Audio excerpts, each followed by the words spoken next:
কারণ আমাদের প্রবাসে যারা থাকেন অথবা জীবন এবং জীবিকার তাগিদে যারা কষ্ট করে সেখানে অর্থ উপার্জন করেন, যাদেরকে আমরা রেমিটেন্স যোদ্ধা বলি, তাদের প্রেরিত সেই কষ্টের অর্থ দিয়ে আমাদের অর্থনীতির চাকা ঘুরে, অথবা তাদের সেই প্রেরিত অর্থ দিয়ে তাদের পরিবারের সদস্যদের মুখে হাসি ফোটে, তাদের সেই অর্থের বিনিময়ে আমাদের সমাজ আলোকিত হয়, আমাদের দেশ আলোকিত হয়। সেই রেমিটেন্স যোদ্ধা যারা আছেন প্রবাসে, তাদের যে কোনো ধরনের ক্ষয়ক্ষতি দুর্ঘটনাজনিত মৃত্যু আমাদেরকে কষ্ট করে ফিরে আসে। নিশ্চয়ই দেখেছেন যে আমাদের মাননীয় প্রধানমন্ত্রী মানুষের প্রতি কীরকম সদয় আচরণ করে।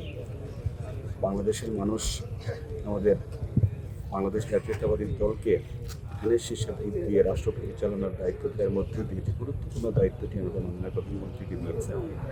মাননীয় প্রধানমন্ত্রী ওনার সেই পরিকল্পনা এবং কমিটমেন্ট অনুযায়ী মানুষের সকল অধিকার প্রতিষ্ঠা করার জন্য নিরলসভাবে কাজ করে যাচ্ছেন। সেটা আপনারাও জানেন, মাননীয় আত্মীয় যারা আছেন। এই পরিবারের ব্যাপারে তাৎক্ষণিকভাবে আমাদের কাতার বিএনপি ভূমিকা রেখেছেন। সংসদীয় বিষয়গুলো নিয়ে আলোচনা হয়েছে।